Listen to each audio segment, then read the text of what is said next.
अस्सलाम वालेकुम viewers, I am Hina Mahjabeen. I hope you all will be fine.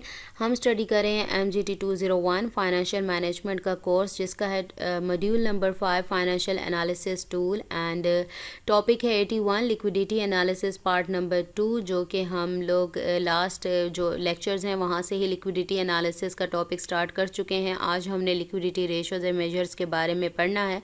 But today's lecture start करने से पहले अगर आप मेरे चैनल पर न्यू हैं दैन प्लीज़ मेरे चैनल को सब्सक्राइब कर दें और बेल आइकन को क्लिक करना मत भूलेगा, ताकि upcoming lectures, different assignments, quizzes और पेपर्स के नोटिफिकेशंस आप तक पहुंच जाएं।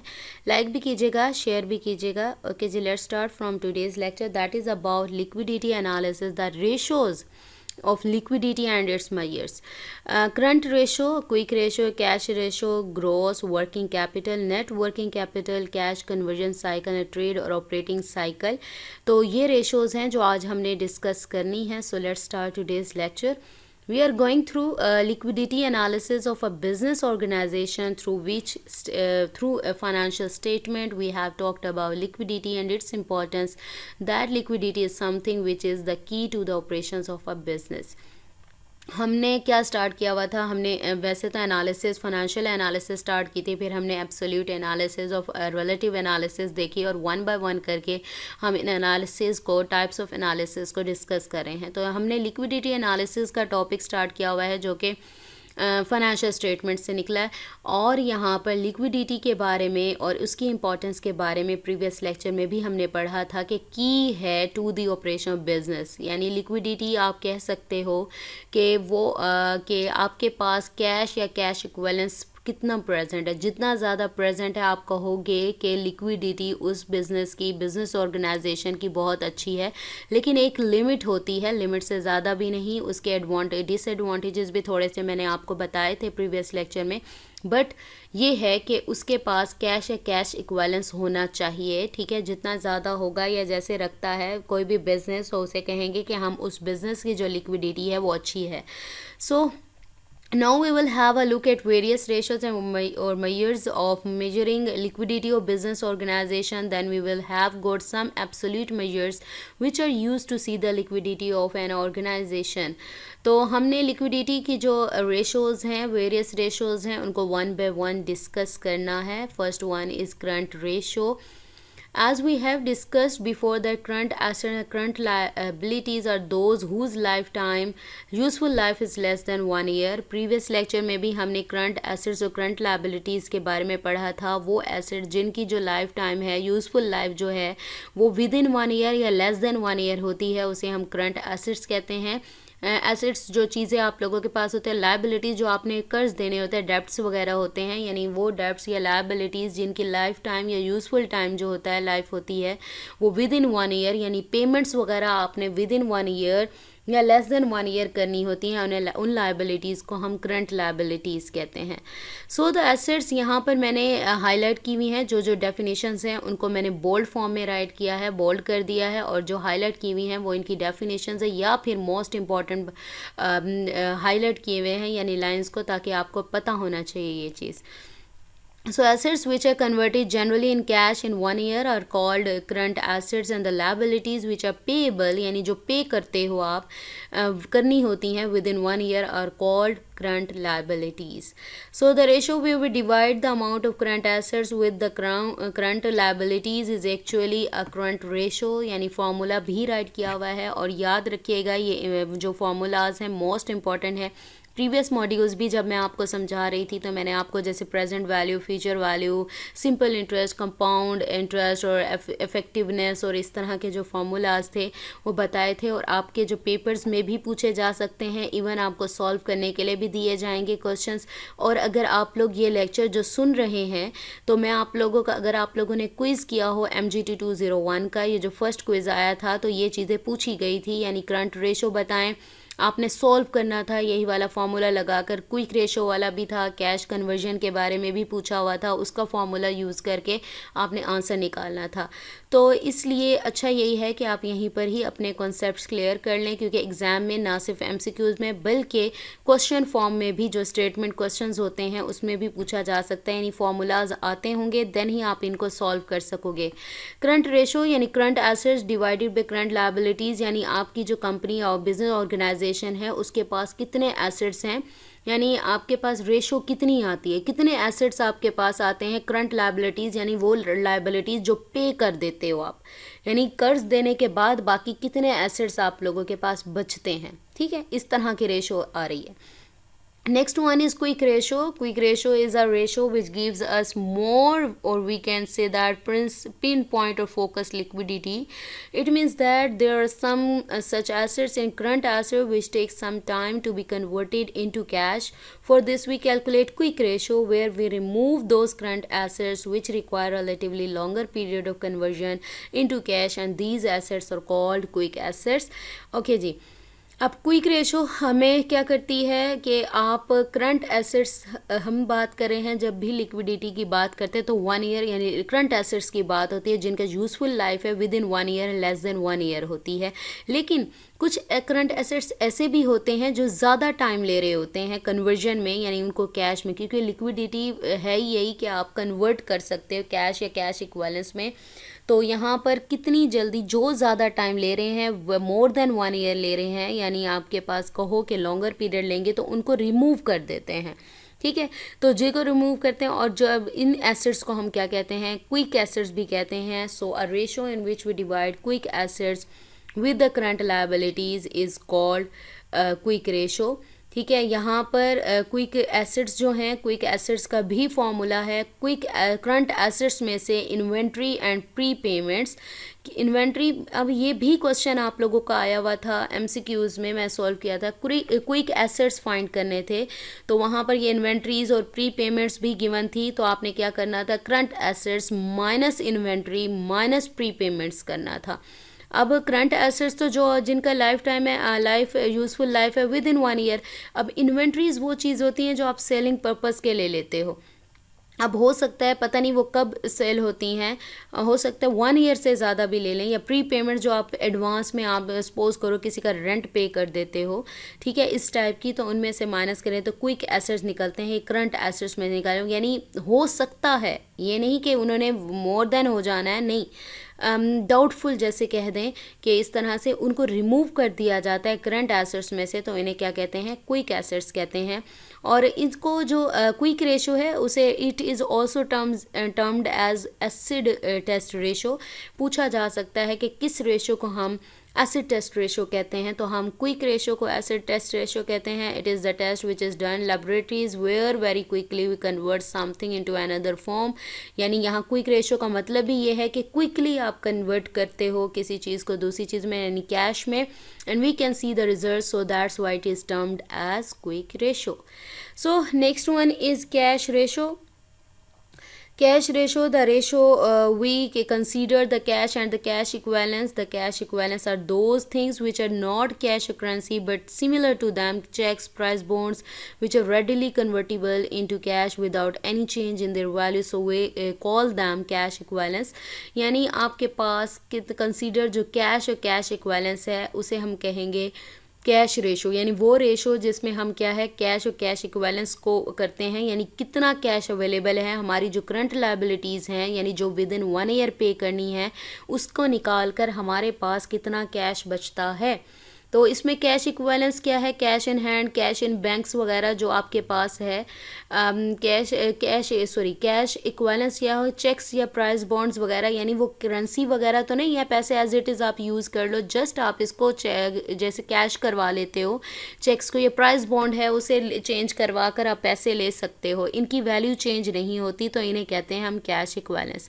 सो we divide the cash equivalents with the current liabilities, then we get cash ratio with the current liabilities. It tells us the ratio immediate position of the liquidity, यानी कितनी ज़्यादा cash या cash equivalence, क्योंकि जो first most important most liquid जो asset है वो हैं कैश और कैश इक्विवेलेंस। ठीक है, कैश है तो यहाँ पर करंट लेवल ये पोजीशन कैसे बताता है, लिक्विडिटी पोजीशन कैसे बताता है, कितना कैश अवेलेबल है कंपनी के बिजनेस के पास, यानी करंट लायबिलिटीज़ यानी पैसे देने के बाद जिनकी पेमेंट्स वगैरह करनी है उसके बाद आपके पास कितना पैसा बचता है, ये रेशो ये बताएगी।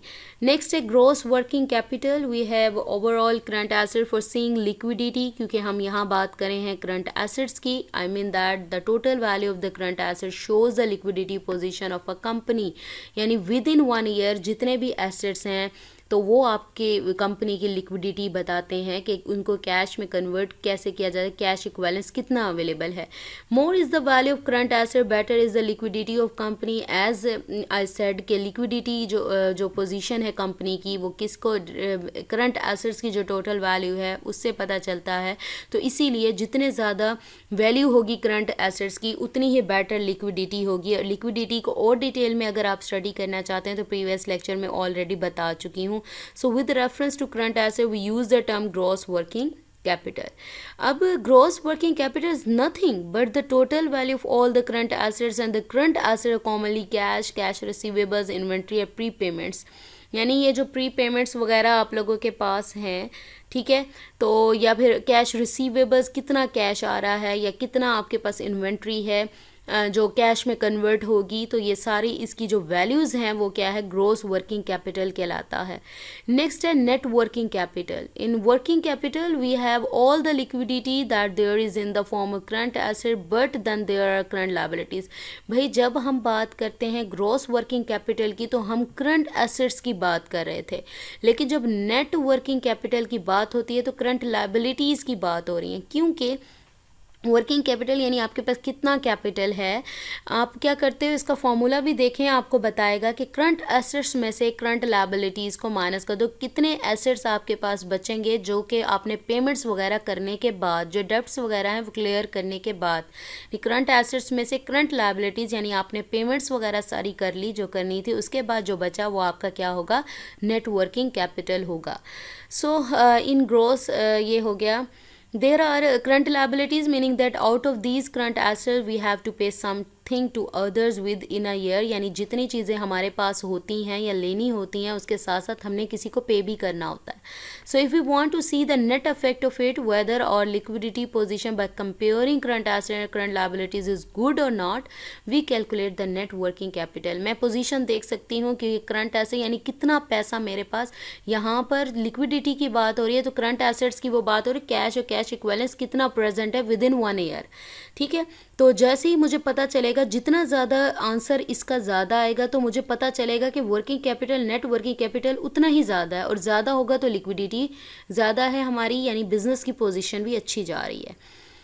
We calculate net profit if we get a favorable or positive position, that means that our liquidity is good। So इसका फॉर्मूला ये भी क्वेश्चन आया हुआ था MCQs में, क्विज में। ओके जी, next one is cash conversion cycle. Cash conversion cycle is that when we actually hold our inventory or sell the goods or services on credit, when we sell products services which arise accounts receivable। जैसे ही हम कोई inventory हमारे पास होती है, inventory वो चीज़ होती है जो हम सेलिंग पर्पस के लिए लेते हैं और हमारे साथ रहती है तब तक जब तक वो सेल नहीं हो जाती। और यहाँ पर बात हो रही है ऑन क्रेडिट, यानी उधार पर किसी को कोई चीज़ देते हो तो अकाउंट्स रिसीवेबल अराइज होते हैं, यानी जब तक वो आपको पेमेंट नहीं मिलती तो वो अकाउंट्स रिसीवेबल आपके रहेंगे, ठीक है, कंप्लीट नहीं होंगे। Through which we have to get money, then और money get block for some time. तो जब तक वो पैसे रिसीव नहीं होते, जो क्रेडिट के पैसे हैं जो आपने उधार दिए हैं या क्रेडिट पर थिंग्स दी थी, वो पैसा आपका ब्लॉक हो जाता है तब तक जब तक रिसीव ना हो जाए। Similarly when we buy an inventory or stock, we actually block our money for certain period of time. This inventory can not be converted into cash till it becomes sold। So similarly when we buy something from our creditors, then we block their money with us for certain period of time। इसी तरह से अगर मैं कोई inventory, मैंने कहा selling purpose के लिए ख़रीदते हो तो आप अपना पैसा कुछ स्पेसिफिक टाइम के लिए, सर्टेन पीरियड के लिए क्या है, ब्लॉक कर देते हो, और ये तब तक ब्लॉक रहता है जब तक आपकी जो इन्वेंट्री है वो सेल नहीं हो जाती। यानी आपने कोई चीज़ ख़रीदी है, देखो आपने बहुत सारी चीज़ें ख़रीद कर रख ली हैं अपनी शॉप में, जब तक वो सेल नहीं होती तब तक तो आपका पैसा नहीं, ब्लॉक है ना, आपको पैसा नहीं मिल रहा। तो यहाँ पर भी यही बात हो रही है। और इसी तरह से अगर आप आपसे आप पहले तो आपसे कोई चीज़ लेता था, अगर आपने किसी से यानी क्रेडिटर से यानी उधार पे कोई चीज़ किसी से ली है, देन उनके पास उनके लिए आपने क्या है उनका पैसा ब्लॉक हो गया आपके पास, ठीक है। इसी तरह से कैश कन्वर्जन जो साइकिल है is a ratio basically a measure in which we actually see that in how many days actually realise cash from the operations, यानी इन्वेंट्री से कितने दिनों में पैसा रिसीव हो जाएगा, या फिर आपने क्रेडिट पर जो चीज़ें दी थी कितने टाइम के कितने डेज़ के अंदर आपको ये पैसा वापस मिल जाएगा, या कितने डेज़ के अंदर आपकी जो इन्वेंट्री है वो सेल हो जाएगी और आपको पैसा मिल जाएगा। क्योंकि जब तक ये सेल नहीं होती या आपको क्रेडिट नहीं मिलता तो आपके अकाउंट रिसीवेबल रहेंगे और आपका जो पैसे हैं वो कैश में कन्वर्ट नहीं होते, ठीक है। So let's see it's formula cash conversion cycle, जो कि कैश RTD यानी रिसीवेबल टर्नओवर फॉर्मूला है RTD plus ITD minus PTD, जहाँ पर RTD रिप्रेजेंट करता है रिसीवेबल्स टर्नओवर इन डे, यानी कितने डेज़ में, हाउ क्विकली या कितने डेज़ में आपके पास ये रिसीवेबल्स आप अपने पैसे रिसीव कर लेंगे, जैसा कि मैंने बात की थी क्रेडिट पर बात चीज़ देने की। इसी तरह से इन्वेंट्री टर्नओवर इन डेज़, यानी आपने इन्वेंट्री कोई परचेज़ की तो कब तक वो सोल्ड हो जाएगी, आपको पैसे मिल जाएंगे कितने डेज़ में। नेक्स्ट था payable turnover in days, in how many days के आप पेमेंट्स कर दोगे, ठीक है। तो दोनों को ऐड करो इनको और इसमें से पेएबल्स को माइनस कर दें तो आपके पास कैश कन्वर्जन साइकिल और CCC 3 टाइम्स ही राइट किया हुआ है, तो कंफ्यूज नहीं होना। Next last one ratio is trade और ऑपरेटिंग साइकिल। अगर आप ऑपरेटिंग साइकिल की भी बात कर देते हैं तो कंफ्यूज नहीं होना, वही बात हो रही है, ट्रेड साइकिल की बात हो रही है। The money we invest in any business in accounts receivable debtors and in inventory then this money will get after how many days, यानी आप ये पार्ट तकरीबन जो ऊपर कैश कन्वर्जन साइकिल का किया है हमने तकरीबन उसी का ही पार्ट है। अगर मैं आपको फार्मूला दिखाऊं, ये देखें फार्मूला है, जस्ट माइनस नहीं किया हुआ। तो इसमें क्या है, अगर आप अपनी किसी रिसीवेबल्स में यानी आप किसी को क्रेडिट पे कोई चीज़ देते हो या फिर इन्वेंट्री वगैरह परचेज करते हो तो कितने दिनों में आपको पैसा मिल जाएगा, and that is called operating cycle. In other words, for how many days the amount और फाइनेंसेस आर ब्लॉक्ड इन और रिसीवेबल्स और इन्वेंट्री, यानी कितने दिन के लिए आपका पैसा ब्लॉक रहता है, यानी आपको नहीं मिलता। The basic rule or principle is that we should have a quick cash cycle or cash conversion cycle. We should have a shorter operating or trade cycle. Shorter or quick is the cycle of this cash conversion or trade cycle. Shorter will be the time period to recover our money from our business that we can reinvest in our business and can earn further profit. भाई देखें, cash conversion cycle की बात हो रही है कि shorter और quick होगा ये साइकिल, तो हमारा जो टाइम पीरियड है रिकवर हम जल्दी कर सकें। देखें, अगर मैंने किसी को क्रेडिट पर कोई चीज़ दी, उधार पर कोई चीज़ दी, जब तक मुझे जितना ज़्यादा जल्दी मिलेगा पैसा, क्या है, कन्वर्जन साइकिल कंप्लीट होगा, यानी पैसे में कन्वर्ट कब होगा, जब मुझे वो पैसा उनसे मिल जाएगा। तो शॉर्टर और क्विक साइकिल होगा तो पैसे क्या है, मैं जल्दी रिकवर करूँगी। इसी तरह से अगर कोई इन्वेंट्री परचेज़ की मैंने सेलिंग पर, जब तक वो सेल नहीं होती तब तक मेरा जो साइकिल है वो कंप्लीट नहीं होता और मुझे पैसे नहीं मिलेंगे, कैश नहीं मिलेगा। तो इसीलिए यहाँ पर कहा जा रहा है, और जो इंपॉर्टेंट पॉइंट्स हैं जो आपको पता होना चाहिए, आपसे पूछा जा सकता है कि शॉर्टर और quicker is the cycle of this cash conversion, then क्या होगा, ठीक है। तो अगर आपके पास जल्दी पैसे आ जाएंगे, साइकिल जल्दी क्विकर होगा, शॉर्टर होगा, यानी जल्दी जल्दी आपके जो इन्वेंट्रीज़ हैं, रिसीवेबल्स हैं या पेबल्स हैं वो कैश में कन्वर्ट हो जाते हैं, तो उतना ही जल्दी आपको पैसे मिलेंगे और आप इस पैसे को री इन्वेस्ट कर सकते हो अपने बिजनेस में और इससे फर्दर प्रॉफिट अर्न कर सकते हो। तो ट्रेडिंग ऑपरेटिंग साइकिल का मैं आपको फॉर्मूला दिखा देती हूँ। मैंने बताया कि कैश कन्वर्जन साइकिल है, तकरीबन वही फॉर्मूला है। Receivables turnover in days given है और इन्वेंट्री टर्नओवर डेज है, दोनों को ऐड करो तो आपके पास ऑपरेटिंग साइकिल का आंसर आ जाता है। So we have completed our today's lecture. मुझे अपनी दुआ में याद रखिएगा, अपना ख्याल रखिएगा। टेक केयर, अल्लाह हाफिज़।